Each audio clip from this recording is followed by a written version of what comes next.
Ada yang bilang momen di WrestleMania itu bakal dikenang selamanya. Tapi buat beberapa nama besar di dunia gulat, momen itu malah jadi mimpi buruk yang terus berulang. Bisa menang di Showcase of the Immortals emang jadi pengakuan paling tinggi.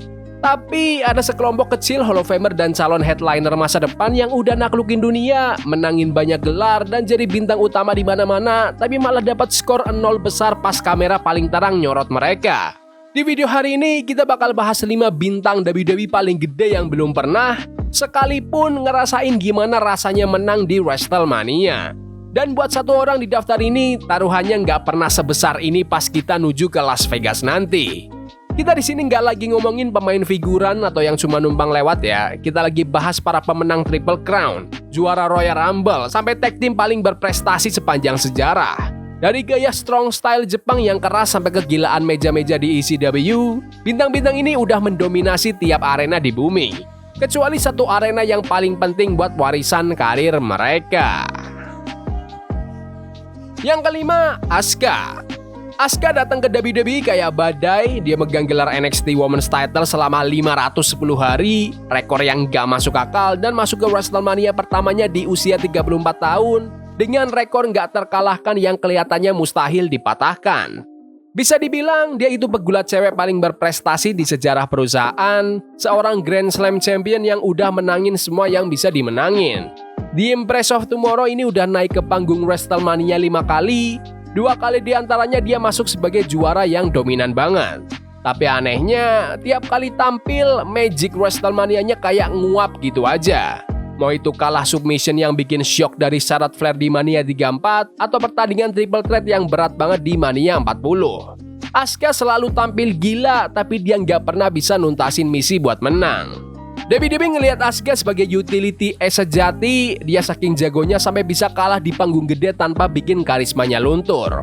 Tapi gara-gara dia harus absen di WrestleMania 41 karena cedera lutut parah itu, peluang dia buat benerin rekor ini makin tipis. Sang Impress pelan-pelan malah jadi penjaga pintu di panggung termegah ini dan itu narasi yang agak bahaya buat legenda sekelas dia. Yang keempat, Shinsuke Nakamura. Di tahun 2018, dunia tuh kayak ada di genggaman Shinsuke Nakamura. Dia menang Royal Rumble, fans nyanyiin lagu masuknya di tiap kota dan dia dijadwalin buat dream match lawan AJ Styles di WrestleMania 34. Nakamura nggak cuma kalah di pertandingan itu, dia kayak kehilangan jati dirinya. Abis gagal dapat gelar WWE, dia jadi heel dan karir WrestleMania-nya langsung terjun bebas. Dari yang tadinya main di main event buat rebutan gelar paling bergengsi, sampai akhirnya cuma kalah di pertandingan tag team di Undercard Mania 35 dan 38. Kelihatannya WWE agak bingung gimana nerjemahin persona King of Strong Style Shinsuke yang unik banget itu jadi pemenang WrestleMania yang konsisten. Ada kesan kurang greget dalam cara dia diatur belakangan ini yang bikin ikon global ini cuma jadi talent pengangkat nama lawan di panggung gede. Dengan rekor 0 menang dan 3 kalah, Nakamura itu contoh nyata gimana satu kekalahan di WrestleMania bisa ngerusak seluruh momentum karir seseorang. Yang ketiga, Liv Morgan. Liv Morgan ini nama yang paling menarik di daftar ini karena ceritanya masih terus berjalan. Sekarang, Liv lagi seneng-senengnya habis menangin Women's Royal Rumble 2026. Dia udah dapat tiket ke WrestleMania 42 di Las Vegas, tapi dia berangkat ke Sin City dengan rekor 0 menang dan 4 kalah yang mencolok banget. Karir Liv Morgan tuh identik banget sama status underdog, si Miracle Kid, tapi di WrestleMania, keajaiban itu nggak pernah muncul. Dia udah tanding di 4 pertandingan tag team yang berbeda di panggung termegah ini dan hasilnya kalah semua. Ini langkah yang beresiko tinggi tapi untungnya juga gede buat WWE. Dengan ngasih Liv kemenangan Rumble pas dia punya rekor nggak pernah menang di Mania, mereka bikin tekanan sekarang atau nggak sama sekali. Kalau dia menang, dia matahin kutukan dan jadi wajah baru divisi cewek. Kalau kalah, dia bakal jadi kayak Arsenalnya divisi cewek. Cukup hebat buat sampai ke final, tapi nggak pernah cukup jago buat menangin yang utama. Yang kedua dan yang pertama, The Dudley Boys. Rasanya salah banget kan? Baba Ray dan Devon Dudley, 21 kali juara tag team, inovator pertandingan TLC, dua paling berprestasi sepanjang sejarah industri ini, mereka itu patokan buat kualitas tag team. The Dudleys adalah bagian dari pertandingan paling ikonik di sejarah WrestleMania TLC 2 di WrestleMania X7. Mereka ngerasain sakitnya badan dibanting, nabrak meja-meja, dan bikin momen-momen yang bakal diputar terus sampai kiamat. Tapi coba deh cek buku sejarah. Di pertandingan itu dan di setiap penampilan WrestleMania lainnya, mereka nggak pernah sekalipun menang pas bel bunyi. The Dudleys itu bukti kalau kamu nggak butuh kemenangan buat jadi legenda, tapi rekor 0 menang dan 4 kalah mereka itu anomali statistik banget. Penampilan terakhir mereka di Mania itu pas kalah dari The Usos di pre-show WrestleMania 32, sebuah perpisahan yang sunyi buat tim yang harusnya dapat sorakan paling berisik. WWE kayaknya emang ngeplot mereka sebagai agen kekacauan, mereka di sana buat ngerusak perabotan bukan buat nyari kemenangan. Terus, apa yang harus dilakuin sama WWE ini?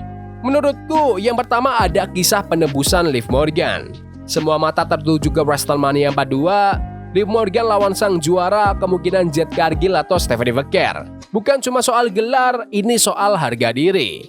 Kayaknya WWE bakal fokus banget bahas rekor nggak pernah menang dia buat narik simpati fans sebelum acara gede itu.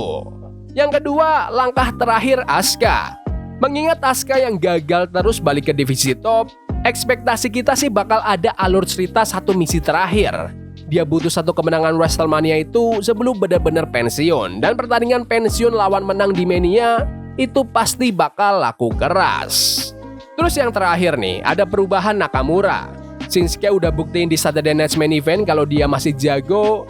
Kalau WWE mau benerin rekornya, cerita veteran lawan rookie ambisius di Mania nanti kayaknya paling masuk akal. Mungkin bisa lawan bintang baru kayak Javon Evans atau Trick Williams. Oke, jadi ini jadi bukti kalau di WWE lampu terang WrestleMania bisa bikin silau siapa aja, bahkan yang terhebat sekalipun. Dari kelima nama ini, menurut kalian siapa yang paling pantas dapat momen WrestleMania mereka sebelum pensiun? Apakah Liv Morgan akhirnya bakal matahin kutukannya di Las Vegas tahun ini? Atau dia emang ditakdirin gak pernah menang di panggung termegah itu? Komen pendapat kalian di kolom komentar. Ya udah gitu aja video hari ini. Jangan lupa like dan subscribe ke channel ini karena gue pengen 20.000 subscriber si bulan ini, tolong bantu. Yes boy, see you. Love is a game we play incognito, forbidden fire on Nico, burning for love we can hold. I wish we were impossible.